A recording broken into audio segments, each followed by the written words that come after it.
just want to beat Philly so badly because I hate Philly Oh sports so no. Oh much. I no. hate Philly sports. Like there's like I have so much just from years, mostly from a baseball perspective when It's the because Nats were you have a new. lot of friends that are Well, but from it's not Philly. even just that. It's when I was a kid and the Nats were a new team and the Phillies were really good. And RFK and then that stadium would just be filled with these drunk Phillies fans. And they were such assholes to anybody rooting for the home team. Like, don't be an asshole to the person rooting for the home team, you know? But You guy's a certified hater over here, man. yeah, You thought I was certified hater. bad. So you're, Wow. I want you to lose so badly. Oh God. More than I want to win, I want you to lose. Philly pride insists that's all. Andrew rapping and wild balls. Together they talk sports and dreams. Right behind the scenes, it seems. Philly versus NY, hear the call. Who's the greatest? Who will fall with this rivalry? Loud and clear, join the chat. It's time to cheer. Sports and culture all in one. Catch the fire, feel the fun. Andrew, Sistad, glad unite. Philly NY in the spotlight.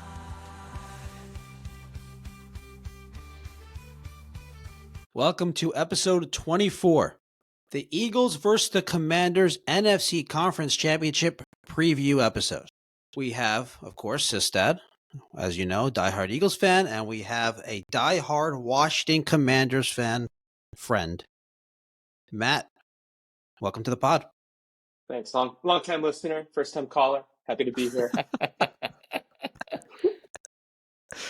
So, first off, we wanted to have Matt on because we wanted to give Eagles fans a different perspective, kind of let them know what they should be looking out for, what they should be concerned for, things that you wouldn't know from a Philadelphia, New York perspective by watching them here and there, things you wouldn't know from a national stage.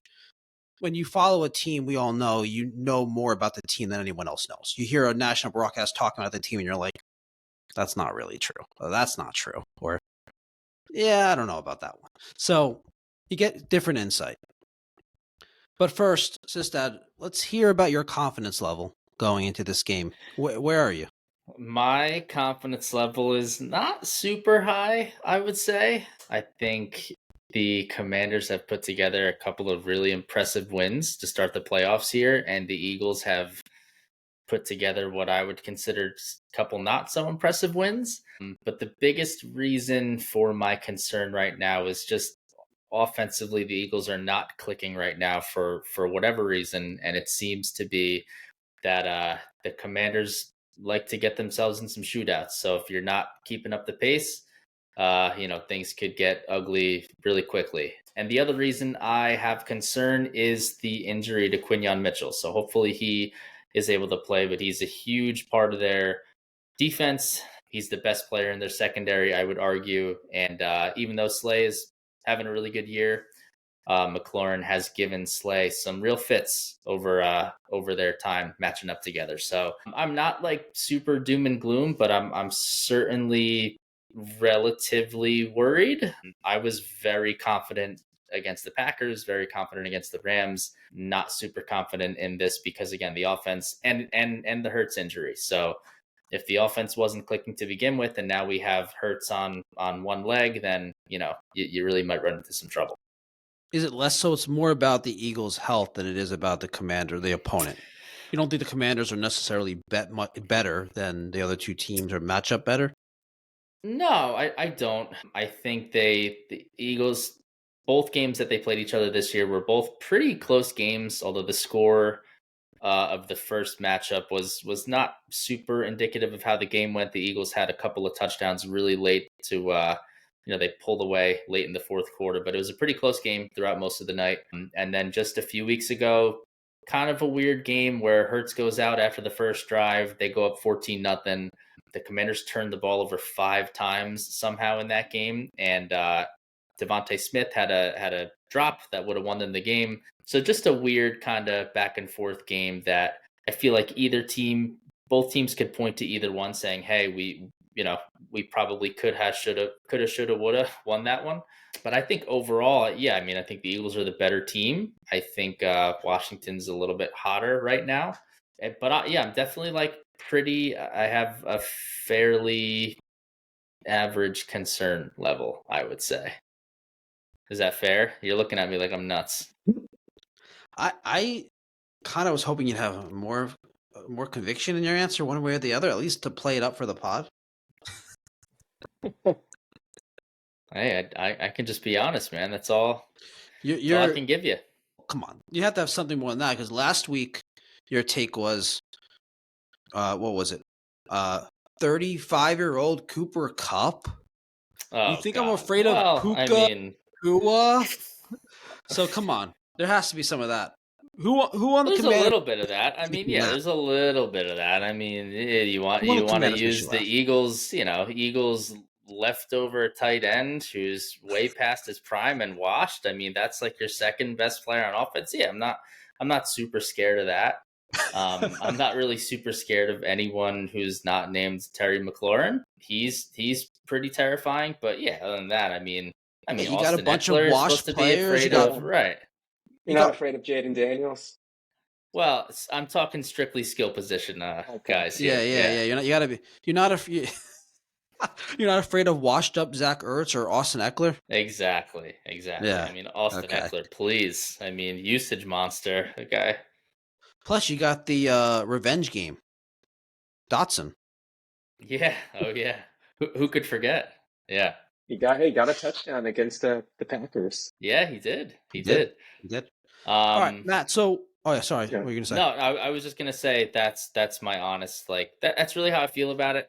I would say I would probably still pick the Eagles to win, but I wouldn't feel great about it. I think they open up as like 5.5-point favorites. Yeah, I But thought yeah, it was 4.5. But these injuries are a major concern of mine, specifically the Hurts one, just because even if he's not 100%. His legs are just such a big part of his game. Even the threat of his running just opens up so much for the running game, for the RPO game, which is a huge part of their offense. So we've seen him at not 100%, and it doesn't look very good. So there's definitely some concern, but overall, better team at home. Washington is going to be playing their fourth straight road game, which just history kind of tells you that typically doesn't bode well for a team on the road that many weeks in a row. But we'll see. This is why they play divisional matchup. It should be a fun one. So, Matt, give us some insight on the Commanders' strengths and weaknesses. Obviously, we know on offense, everyone knows the RPO. Well, Yeah. Watching them all season long, what do you think in terms of strengths and weaknesses? Kind of give us some insight on what most people wouldn't know that don't watch the Commanders on a regular basis. Yeah, so I don't know if most people don't know this, but I'll say for strengths, there's one strength, and it's their quarterback. It's Jaden Daniels.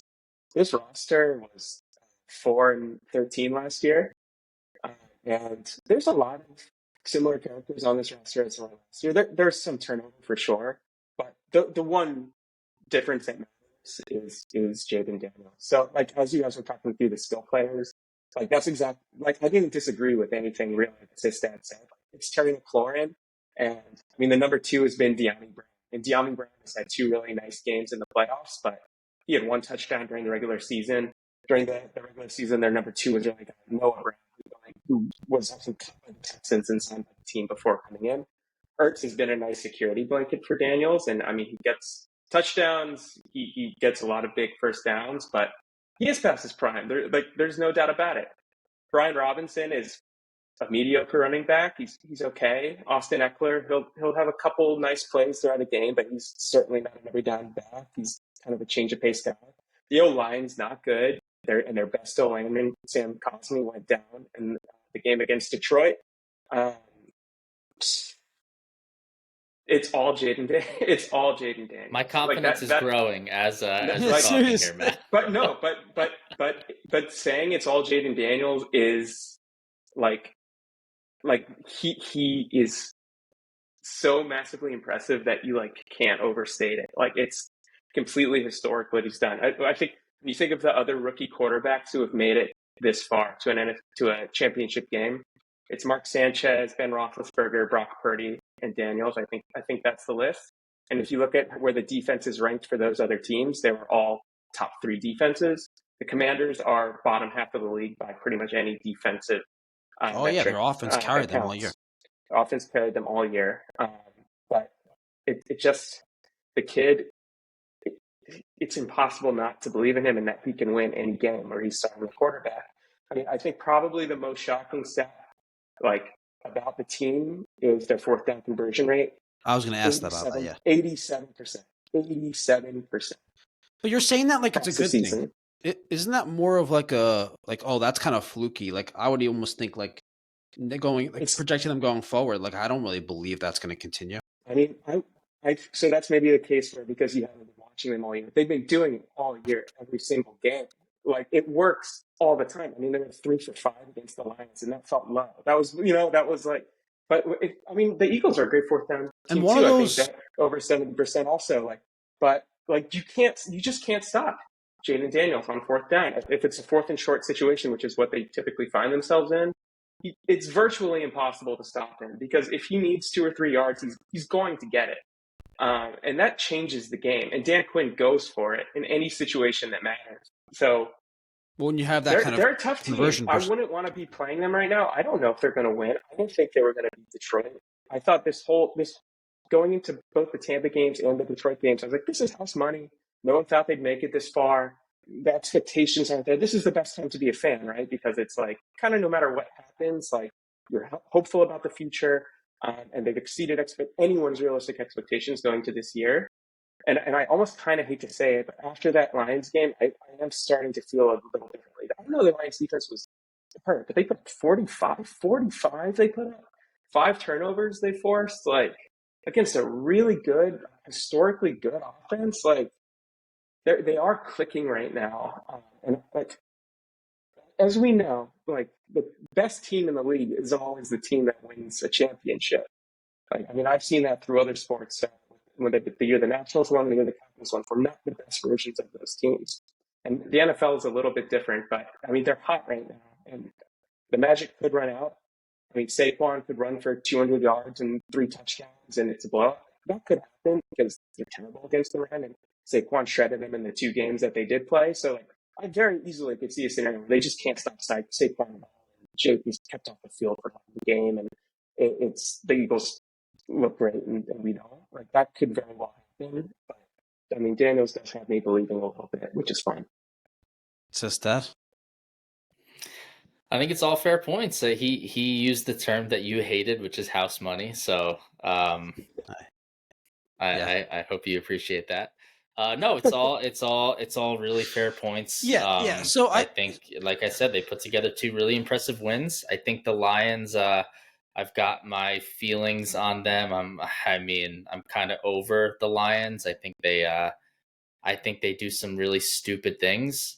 I think that all these dumbass, like, trick plays that they try to run, like, dude, when they picked off that trick play where, who was it? Jameson Williams. Like, yeah. I like was so happy because I was like, you know what? Like, good. Seriously. Like, here's a crazy concept for the Lions. Like, how about you line up and, like, play some football? Like, enough of all these trick plays and the reverses. It's like when they were up in the first quarter, it was 7-3. Right, and they had a third and 1. This is an annoying take. This is just a ridiculous. They had a third and 1. They had a third and 1 at, like, the Washington 25-yard line, and they're going back to pass. It's like, your offensive line's really good. You have 2 really good running backs. How about you run the ball instead of having Jared Goff throw it 56 times in a playoff game? But that's just me. That is just you. No. I mean, look, Washington earned it. Good for them. I was rooting for them really hard because I'd rather be hosting the NFC Championship game than going on the road for it. But you could have faced the stupid trick plays. That's right. You're right. I guess we'll never know. I think it's great. I think it's good for them. I'm happy for Washington fans. I think it's really cool. I as a Philadelphia fan, I do have a soft spot for long suffering fan bases. So yeah.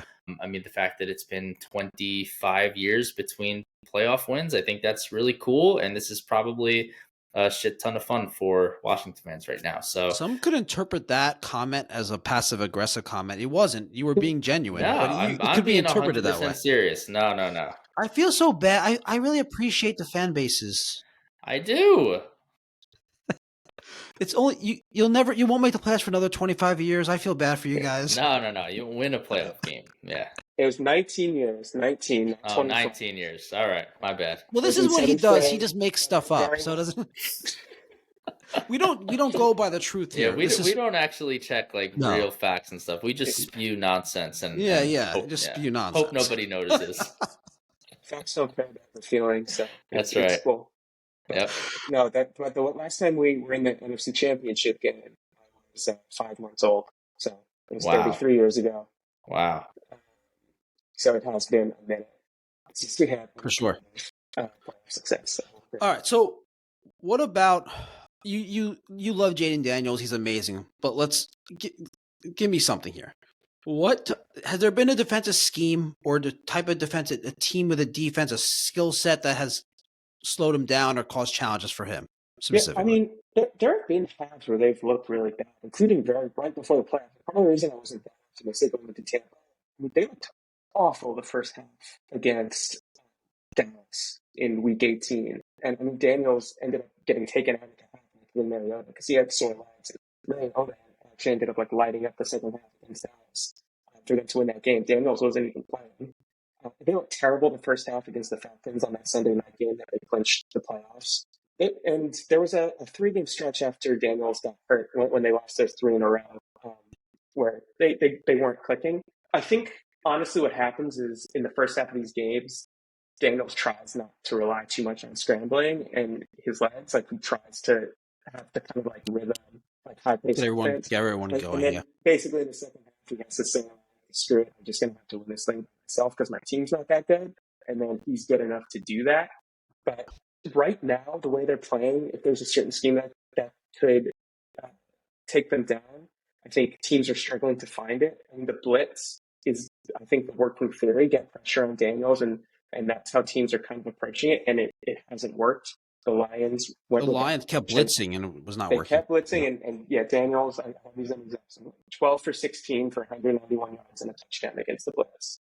He was 10 for 16 with 172 yards and a touchdown, given less than 2.5 seconds to throw. And he was 7 for 9 with 109 yards while under pressure. Okay. How about the rushing yards? The rushing game looked terrible for basically. No. The Jaden Daniels running on blitzes, I'm saying. Oh, yeah. I mean, Daniel, I don't have stats for how he did on blitzes specifically, but I mean, his running threat is always, I think, going to alleviate the pressure. Just runs the other way. Just run away from the blitz. Exactly. Yeah. And then obviously with all the read options, like if he's picking up where the pressure's coming from, then he can kind of react to like in any given play. I will say the running game has been a weakness for the team. Basically, since week 13, the running game was pretty non-existent. It came back against Detroit. That's probably a result of Detroit's defense being as hurt as it was. Brian Winston had his first pretty good game in a while. He's looked pretty terrible. And I would say that's definitely one of my concerns going into the game against the Eagles is that we just won't. I wouldn't expect them to run it, yeah. We didn't get it going against Tampa. So I don't necessarily think it's going to be a strength. So, I mean, you're going to see a lot of like up-tempo kind of offense. Like they go no huddle a lot, and they're really good in it. That's a big thing. Do a lot of things in short passes and try to get out to McLaurin, like the 50-something yard run he went against the Lions with. And that's really hard to defend against. And then they take a couple deep shots to usually either McLaurin or the past couple of weeks down. A few of those go a long way in any given game. Sistad, who do you think they're going to have on spy? I would say probably Bond, if I were to guess. He has the speed to keep up with Daniels. He's got the speed, yeah. Now that N'Kobe's not there, yeah, he would really be the only guy to do so. Maybe Cooper DeJean, if you want to go smaller.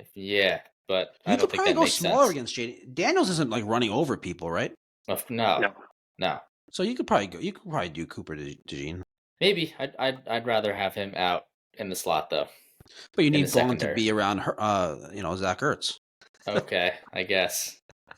Ertz had a good year. Ertz is like pretty Ertz is good. So I obviously joke, obviously, and listen, no Zach Ertz slander allowed in my house. He's Super Bowl champion, caught the game-winning touchdown in the Super Bowl 5 years ago, and he's reliable because his game was never predicated on athleticism. He was never overly fast, right? He's not someone who's gonna break a ton of tackles, but he's extremely smart and he knows exactly where to go. He finds the hole in the zone and he's got extremely reliable hands. So I kid because he's getting older, but his game is the kind of game that ages well because it's not he's not Gronkowski and just gonna run people over and outrun the defense. Yeah. Yeah. Yeah. He's, I think, emblematic of like Adam Peters coming in, this new regime coming in and just making some like really savvy moves that have paid off. I think, far more than anyone expected them to. But signings like him and Bobby Wagner on the defensive side of just like veterans, like guys who have been on winners, guys who like set the tone for like otherwise like pretty inexperienced roster has been like it couldn't have gone more to plan than it has. I don't even think the ownership group or the new kind of GM group expected it obviously to go this far, but every one of those moves that they made in the offseason has paid off extremely well. So defensively, you mentioned earlier, Matt, that Commanders have struggled in defense most of the season. You expressed your concern about Saquon. How could you not be concerned about Saquon? What offensive schemes what has given their defense the most trouble? Is it the running game? Is it like what has really caused their defense a lot of issues? Where are they weak? Is it the secondary? Where would you say is like the area that you're most concerned about on the defense? Yeah, I'm most concerned about the running game. I mean, particularly because of Saquon, but throughout the year, it's always a problem. I mean, they give up a lot of yards per carry. I can't remember exactly what they're at, but I think they're towards the bottom of the league in that. And that obviously sets up everything else. They give up big plays. I mean, you saw it against the Lions. Obviously, the Lions have a pretty dynamic offense, but they're going to give up like a number of pretty huge plays. And like the secondary, it's playing better. Like I think Marshawn Lattimore probably had his best game of the season against the Lions. He's been mostly injured since they acquired him. Like even in the game against the Eagles, where they stacked him up against Brown, he ended up not playing the second half. It was mostly burned in the first half. That would be another.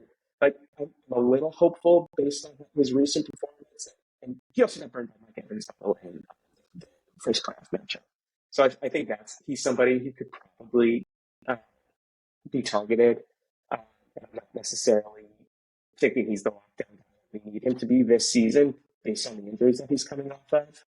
But the secondary has been a bit improved, so I think there's a chance that they'll be okay. But it's not a great defense. I mean, it's not a good defense. We're going to give up big plays. We're going to give up chunks in their yardage game. Our linebackers have got some pressure on the quarterback, but in general, are pretty soft up the middle and are kind of vulnerable to, I think, big chunks of yardage from tight ends and running backs and things like that. So maybe this they is a could good easily give up 30. Yeah, I mean, they could give up 35 to Philly. maybe it's a good spot for the a get right for the passing attack, Sistad.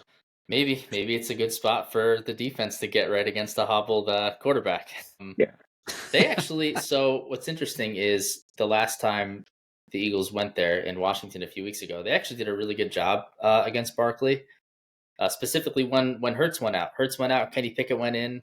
Saquon had one really long run. He busted like a 65-yard, one of his home run touchdowns. But after that, they pretty much bottled him up the rest of the game.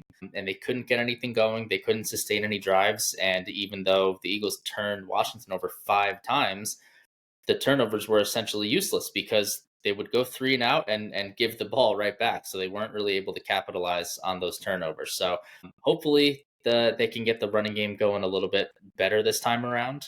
I think they ran the ball pretty well against him in the first matchup, but again, it all comes back to Hurts' knee. If his knee is not 100%, they're not going to really play the threat of Hurts' run, specifically in that RPO game, and it could look a lot different. So it could really go either way.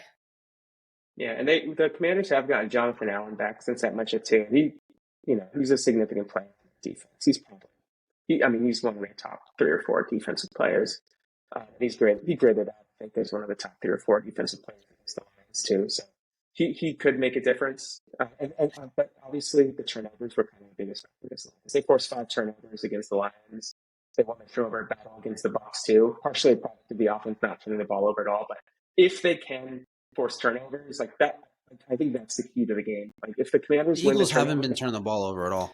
Yeah, I was just gonna say if that is the hope, then that is one thing specific. That's like the the best thing that Hurts has done throughout their winning streak. He's not putting up gaudy numbers, but he is efficient. He makes a couple of plays. He runs when he can, and he just does not turn the damn ball over. Yeah. I think he's had. So they went on their 10-game winning streak after week 4. I think he's had 2 turnovers since week 4. He's just been really good. He hasn't even really been putting the ball in harm's way that much. It's not like he's getting lucky. Guys are dropping interceptions. He's just not putting it in harm's way.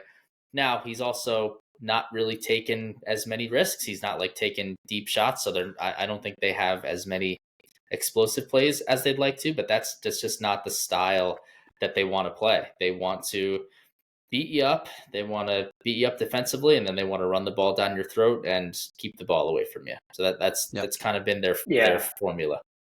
Yeah, and I think that will be that'll be a hard game plan for the Commanders to be honest. Like the turnover we got from Tampa was kind of a fluke, just like dropped handoff from Baker, which turned out to be one of his only mistakes in the game that they pulled the win out of. And then Jared Goff just did not look good last week, so that isn't something that I anticipate from Hurts. I think it's going to be a challenge for the Commanders defense if Barkley's going and they're efficient. And they're consistently finding ways to score in drives. It's going to be tough for the Commanders to stop. Are there any injuries other than Sam Cosmi that are concerning going into the game? No. I mean, nothing really new. I'm still not 100% sure if Lattimore is completely healthy. I think so based on his performance against the Lions, but throughout the regular season, it was like start and stop. He would get the game after a couple games off and be pulled like after half and then miss a couple more games. So he's somebody who I could easily see not actually being 100%. Wagner is battling a high ankle injury. I didn't see it actually affecting anything about his performance against the Lions, but it's something to keep an eye on because he's kind of the leader in that defense.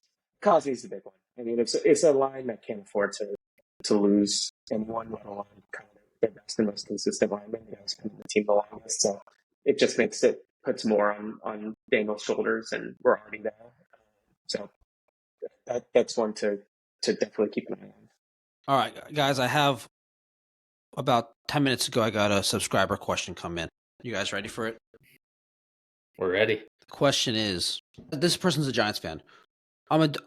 Who should I root? They're basically talking about how much they love for the Giants. I'm not going to go into that. They're asking, who should I root for? Yeah. So, as a Giants fan, you got the Eagles, who you hate. You got the Commanders, who you hate. This is a no-brainer. It's a no-brainer because you have to root for the Commanders. This is a situation. Really? Yeah. My brother-in-law is a massive Giants fan. He now lives in the DC area. I live in Jersey, so I'm certainly fans here. No, there's two reasons. So first of all, Eagles have been good forever, and that just is annoying. Like Philly, New York. I think that's a reason. Philly, New York is the main rivalry. Like it's not New York, Washington. Like the Giants have crushed us basically most of the time that I've been watching. Some of our worst games ever have been against the Giants. There's no way they can feel the same animosity towards the Commanders that they feel against the Eagles. And that means the Saquon factor. No one wants to see their ex, thriving in a new relationship. That's a good point, the Saquon. There's some maybe people who are more magnanimous than I am who can really be like, I'm happy for him. I really rooted for him on the Giants, and I'm happy. Those aren't real fans. They're lying. That's not me. They're lying. I'm so upset about Bryce Harper still. I'm still so upset about it. And like this, like what the Eagles are having, like to all year be hearing what a revelation Saquon has been for Philly as a Giants fan. It's like, it's terrible. Like, you have to be rooting for them to fail. I like the comparison. The Bryce Harper leaving the Nats for the Phillies and Saquon leaving the Giants for the Eagles. That's a good comp. I actually think it's the opposite though. How could you think that? I mean, the Giants fans hate Philadelphia, dude. You're not going to root for this is going to make sense. Here we go. The Eagles have been really good for a long time, like Matt just said. The Giants have been terrible.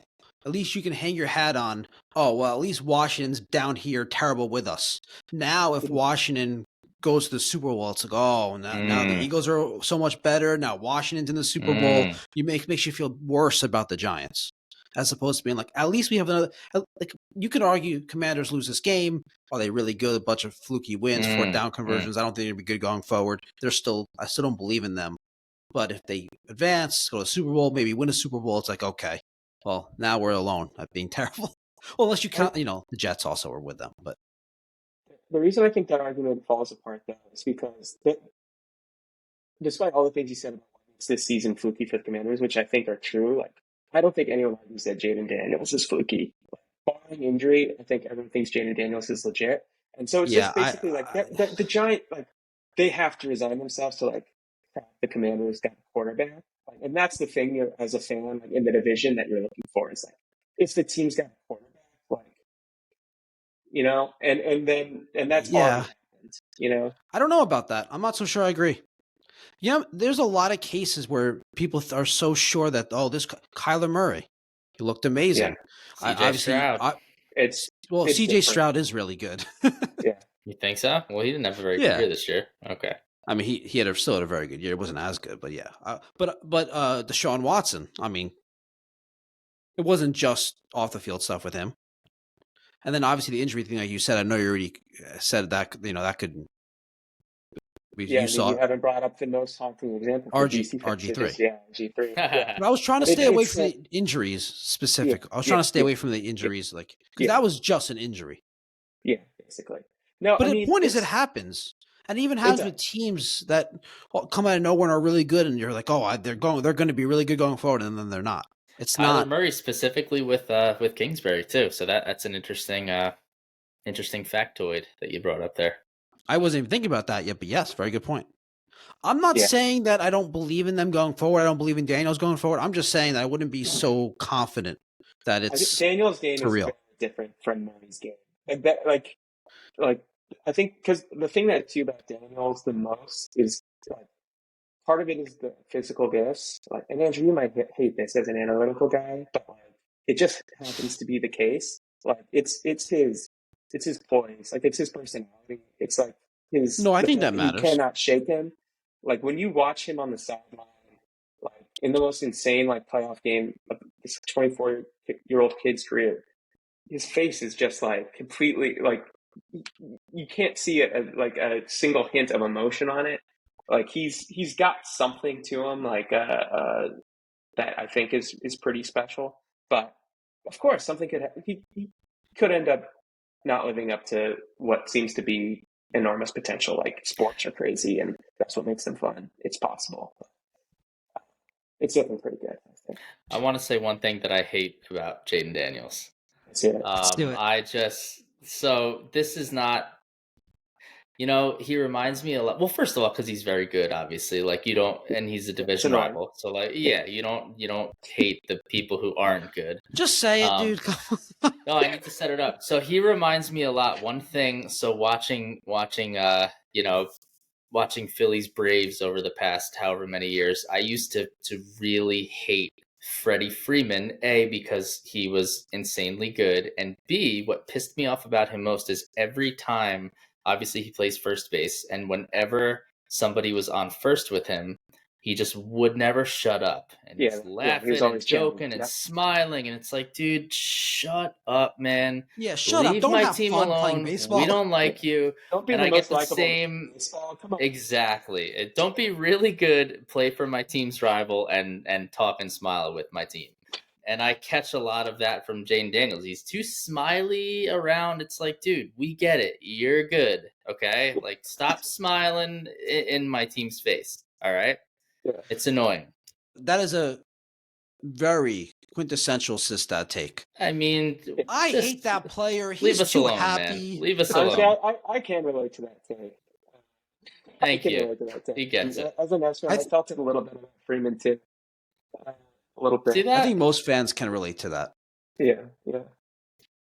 Good. So by quintessential Sistad take, you mean logical, sound, Yeah, that's exactly what I meant. I want to say something else. We're on the topic of DC Philly sports. Where I mentioned how, for whatever reason, most of my friends are Philly sports fans. I just want to say, I feel like I had a really healthy kind of mindset going into these past 2 playoff games where it was, whatever happens, I'm thrilled that the team got here. But now I just want to beat Philly so badly because I hate Philly Oh sports so no. much. Oh no. I hate Philly sports. There's I have so much just from years, mostly from a baseball perspective when It's the because Nats were you have a new. lot of friends that are Well, but from it's not Philly. even just that. It's when I was a kid and the Nats were a new team and the Phillies were really good. And RFK and then Nats Stadium would just be filled with these drunk Phillies fans. And they were such assholes to anybody rooting for the home team. Like, I don't care. You can clap for your team, but don't be an asshole to the person rooting for the home team. I just like when the Phillies won the World Series in 2008, I think I went to my dad and said there was no doubt, because I've witnessed these Nice. people, just being dicks all the time. So, Did you I'm hear not. that they threw snowballs at Santa Claus in I've heard that. 1968? Okay. Yeah, All right. trust me, I need all that stuff. But when there's the viral, clip of the dude against the Green Bay fan, I inject that stuff straight into my veins. But You guys, a certified hater over here, man. You thought I was certified hater. bad. So Wow. with full acknowledgement that Philly has tended to best my teams over the years. That's partially what fuels the all the bad feelings. I can't even watch a Phillies game with Trey and Bryce and even Schwarber, who we had for Football Glory this season and a historic month of June in 2022. So I just hate Philly sports. And I really want to win. I hope they win so bad. I don't know if they will, but I'll be so happy if they do. I'll be so And pumped you if they don't. hate Philly sports a lot more than you don't hate New York sports, right? No, not really. That's Wow. something. Same with like technically Wow. like DC's biggest like rival in the NFL is supposed to be the Cowboys. I don't really give a shit about the Cowboys because like I'm not really Cowboys fans, like not really. And like I don't know, Dallas sports fans, how scared am I supposed to be of Dallas sports? Like it's like Philly's always been much more tangible than Yeah. Dallas. Yeah, it's the Phillies fans, Eagles fans are the same fan base. Cowboys fans are like, what are they? Are they Texas Mavericks, Rangers yeah. fans? Yeah. Lakers. We Yeah. technically were the Washington Senators expansion team, so I guess I could be a little spiteful over that. It's a little Good take. Yeah. All Just right. had to Any rebuttal, Sistad? You'll just take it. He's talking about you Listen, specifically. yes, he hates me. He hates my family. Yes. I actually feel the exact same way about New York sports fans. So Yeah. like, I appreciate sports hate and it's all good.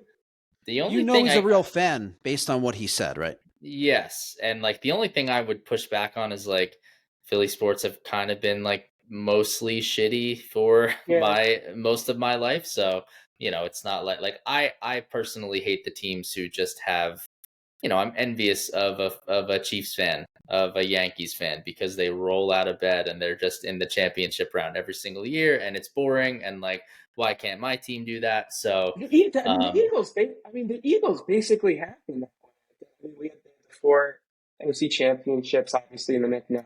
Won a Super Bowl. They've been really good. The Eagles have mostly been really good. Mostly, yes. Eagles are the that's exception to you thinking that that Philly sports aren't good. They are, but they're also like they've been juxtaposed with the New England Patriots dynasty and now the Chiefs dynasty, so they haven't been at the top as much as you'd like. But listen, I will take it. Fair enough. All right. NFC title game, That's Super it. Bowl on the line. Good luck. Yeah, you too. It's gonna be Good fun. luck. This has been Good luck. Yeah. You mean bad luck. Yeah, bad luck. Your team sucks. I want you to lose so badly. Oh God. More than I want to win, I want you to lose. I know the feeling and I respect it. Honestly, Cool. I can't like I don't mean offense by this, but like for my entire time watching football, like Washington's just been irrelevant. Totally. So I don't Yeah. really Obviously. have like any hatred or animosity towards them.